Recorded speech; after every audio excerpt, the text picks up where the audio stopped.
This episode of Techno Buffalo is brought to you by JackThreads. Welcome back to another episode of Ask the Buffalo. This is the show where you can ask me, John Rettinger, any question you've got from the wide world of technology and sometimes a little bit outside of technology. In the last couple of weeks, we talked about a lawsuit to give you guys a tour of the office. This week, we are back to talking about tech news and answering your questions.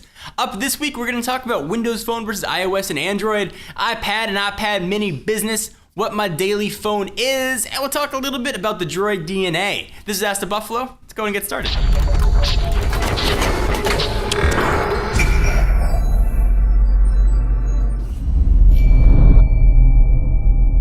Carter Luce wants to ask, hey John, do you think Windows Phone will ever gain as much traction as Android and iOS? The honest answer, Connor, is nope.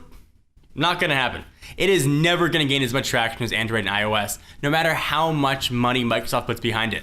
But the big thing is here, I don't think Microsoft expects it to surpass iOS, to surpass Android. I think what Microsoft would like in an ideal world is a really solid third place OS. There's plenty of room in the marketplace for a third place operating system. I think that's really where Microsoft is going for. They're trying to usurp BlackBerry, trying to jump over Symbian and any other third-party platforms. I think Microsoft is really going to ensconce themselves as that third option. If you're looking at iOS, it might not be appealing to you if you like to customize your device. If you're looking at Android, it might not be appealing to you because it can seem overly complicated. Windows Phone fits perfectly right in the middle. You get some customization options, you get the power of Android, and you really get sometimes the best of both worlds. Connor wants to ask, and this is a question that I got quite a bit. John, I can't decide between the iPad with the Retina display and the iPad mini. What are your personal views on the two of them? Also, which would you buy? So if it was up to me and I was buying a tablet and I didn't have any of them, I'd go to the Apple Store, I'd try them out, and I'd see which ones I liked the best, and I would walk out with an iPad mini, which is very surprising. I loved the big size iPad.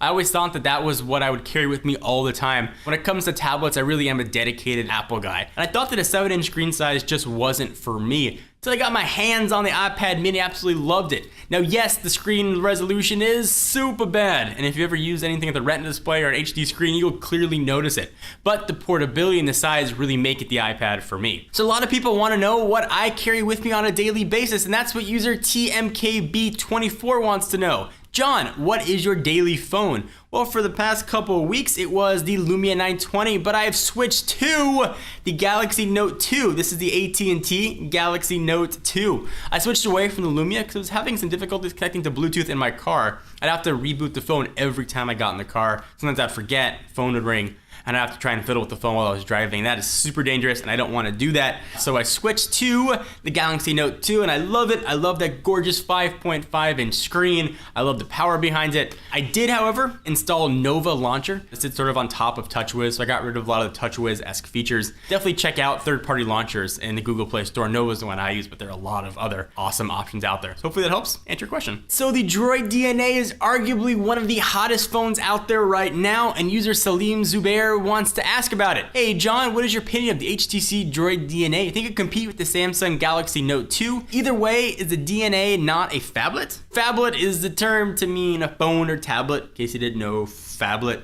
You call it a tone, call it a fat phone, tiny tablet. I do think that the Droid DNA can absolutely compete with the other flagships on Verizon. The iPhone 5, which you didn't mention, Galaxy Note 2, and Galaxy S3. The screen on this is absolutely gorgeous. Now I can turn it on, I can show you on camera, but it's not gonna do it justice so you see it right in front of your own eyes. It almost looks like there's a sticker on the screen. It's hard to believe that it's actually the screen itself. It is a little bit of an odd design with a 5-inch screen. It's sort of tall and narrow, kind of like a bigger version of the iPhone 5, but it's extremely powerful. It does absolutely everything you need. I love the industrial design, speakers all the way down the sides. Phone feels great in your hand. It's got that great HTC build. Yes, absolutely it can compete. No, though I don't consider it a phablet. 5 inches is probably the biggest. I would consider it to still be just a dedicated phone. And you get to 5.3 and 5.5, then you get into that tablet range. And to show you what I mean, here's the Note 2. Phablet, phone. Tone, phone. Big fatty boom batty, normal size and sweet. They're the differences. Hopefully that helped answer your question. All right, so let's step away from the questions for a minute to thank our sponsors at JackThreads. Look at me, I like to wear new clothes, but I hate to go shopping. That's where JackThreads comes in. JackThreads has quickly become the online shopping destination for dudes like us. Here's why. Everything on the site is up to 80% off, so you can save some cash, cause sticker price is full of suckers. They serve up killer contemporary and street apparel accessories and gadgets from brands like Converse, Penguin, and Busted Tees. Shopping is stupid simple. They made it idiot-proof for this guy. And all styles are curated so buyer's remorse just don't happen. What's more, as a viewer of Techno Buffalo, you can skip the membership waitlist and get instant access. If you're looking for new clothes, it's a great time to update your fall wardrobe at JackThreads. As a JackThreads member, if you refer a friend to JackThreads, you also get $10 shopping credit for each buyer you refer. So thank you guys for watching another episode of Ask the Buffalo. I'm your host, John Rettinger. We're back here every week answering your tech questions. Be sure to check us out at technobuffalo.com for the latest and greatest tech news. Till then, see you next video.